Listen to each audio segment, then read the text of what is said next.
నియోజకవర్గానికి ఒకవైపు కృష్ణానది, మరోవైపు నల్లమల్ల అటవీ ప్రాంతంతో ప్రకృతి అందాలతో ఆకట్టుకుంటుంది. కృష్ణానది పరివాహక ప్రాంతంలో ఇసుకని ఉత్పత్తి చేసే ఫ్యాక్టరీలు దర్శనమిస్తాయి.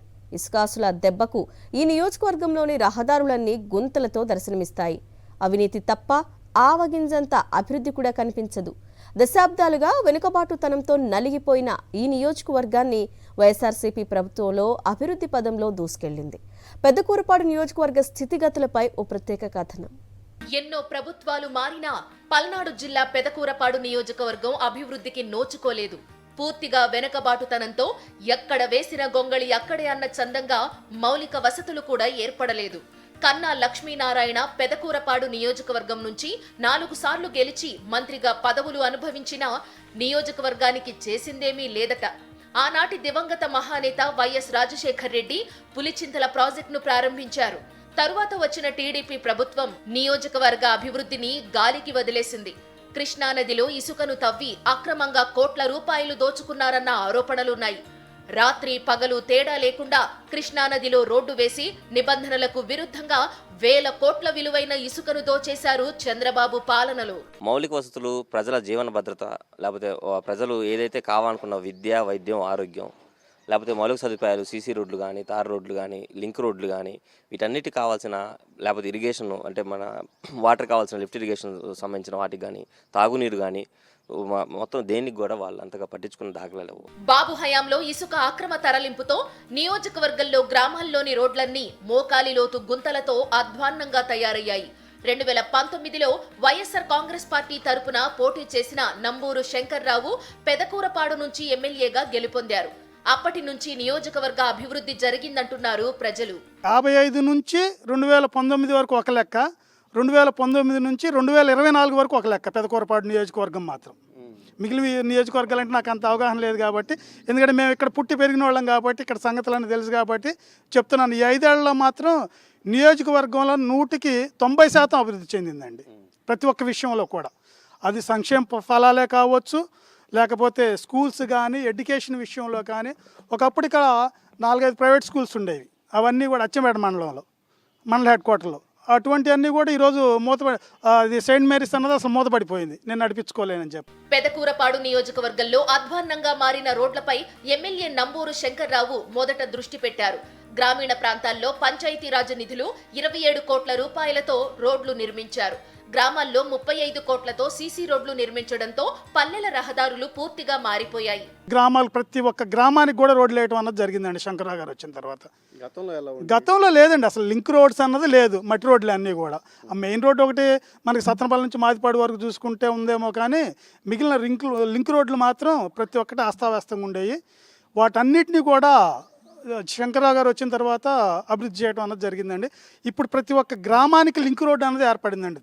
పెదకూరపాడు నియోజకవర్గంలోని ప్రధాన రహదారి అయిన అమరావతి బెల్లంకొండ రోడ్డును డబుల్ లైన్ గా విస్తరించిన తర్వాతే మళ్లీ ఓట్లు అడుగుతానని ఎమ్మెల్యే నంబూరు శంకర్రావు ఎన్నికల సమీపంలోనే హామీ ఇచ్చారు. ఇచ్చిన మాట ప్రకారం 149 కోట్ల రూపాయలతో ఈ రహదారి నిర్మాణం పనులు చకచకా జరుగుతున్నాయి. అభివృద్ధికి చిరునామా మన ఎమ్మెల్యే నంబూరు శంకర్రావు గారు. గత ప్రభుత్వంలో కొన్ని గ్రామాలకి మాజీ శాసనసభ్యులు దత్తతకు తీసుకుంటామని చెప్పారు.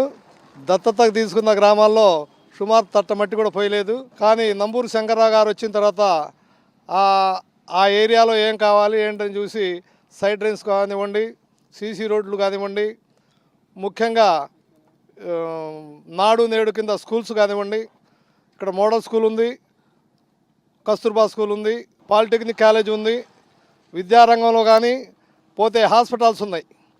హాస్పిటల్స్ కూడా క్రోసుల్లోనే ఒక 70 లక్షలు పెట్టి దాని రూపురేఖలు మార్చడం జరిగింది. పల్నాడు, ఎన్టీఆర్ జిల్లాలను కలుపుతూ కృష్ణా నదిపై మాదిపాడు వద్ద 60 కోట్ల రూపాయలతో బ్రిడ్జి నిర్మాణానికి శంకుస్థాపన చేశారు. పనులు మొదలయ్యాయి. అమరావతి, తుళ్లూరు మధ్యలో పెదమద్దూరు వాగుపై 44 కోట్లతో హైలెవెల్ బ్రిడ్జి నిర్మాణం పనులు కూడా జరుగుతున్నాయి.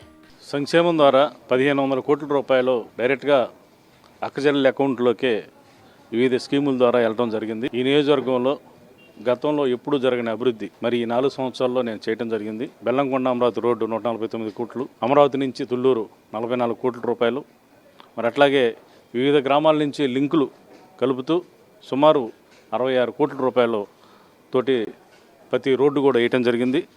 మరి అట్లాగే 82 కోట్ల రూపాయలతోటి స్కూల్స్ అదనపు గదులు కానీ స్కూల్స్ కొత్తగా రిపేర్లు చేపించి మరి మోడల్ స్కూల్గా తయారు చేయడం అనే దాని మీద 82 కోట్ల రూపాయలు రెసిడెన్షియల్ స్కూల్స్ కానీ అన్నీ కలిపి 82 కోట్ల రూపాయలు తీసుకురావడం జరిగింది. పెదకూరపాడు నియోజకవర్గంలో అభివృద్ధి ఎలా జరిగిందో సంక్షేమం కూడా అదే స్థాయిలో ప్రజలకు అందింది. సంక్షేమ పథకాల ద్వారా 1482 కోట్ల రూపాయలు నేరుగా ప్రజలకు అందింది. నాడు నేడు ద్వారా 70 కోట్లు ఖర్చు చేసి స్కూల్స్ ఆధునీకరణ, కొత్త తరగతి గదుల నిర్మాణం ద్వారా విద్యారంగంలో సమస్యలన్నీ పరిష్కరించింది. 5 ఏళ్లలో నియోజకవర్గంలో 672 కోట్ల రూపాయలతో అభివృద్ధి పనులు జరిగాయి. అభివృద్ధితో పాటు సంక్షేమం కలిపి 2000 కోట్ల రూపాయలతో నియోజకవర్గంలో అభివృద్ధి జరిగిందంటున్నారు. హాస్పిటల్స్ ముఖ్యంగా అచ్చంపేట 2,25,00,000, అమరావతి 3,25,00,000, పెదకూరపాడు 8,25,00,000 రూపాయలు, అట్లాగే అత్తులూరు 1,85,00,000 రూపాయలు, అట్లాగే దొడ్లే 2,25,00,000, అట్లాగే చింతపల్లి 2,25,00,000. ఇవన్నీ హాస్పిటల్స్ సుమారు 27 కోట్ల రూపాయలు తీసుకొచ్చి కట్టడం జరిగింది. దీంట్లో 4 ప్రారంభోత్సవం కూడా చేసుకోవడం జరిగింది. ఇంత డెవలప్మెంట్ జరిగింది. అట్లాగే జలజీవన్ ద్వారా 82 కోట్ల రూపాయలు ప్రతి ఇంటికి ట్యాప్ ద్వారా తీసుకొచ్చి కొన్ని గ్రామాల్లో వేయటం జరిగింది. ఇంకా కొన్ని ప్రోగ్రెస్లో ఉన్నాయి.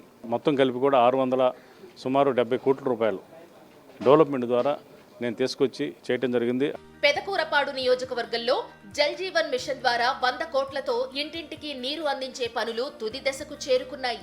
పెదకూరపాడు నియోజకవర్గంలో ఎమ్మెల్యే నంబూరు శంకర్రావు ప్రతి పల్లెలో మౌలిక వసతులతో పాటు అభివృద్ధిని చేసి చూపించారంటున్నారు ప్రజలు.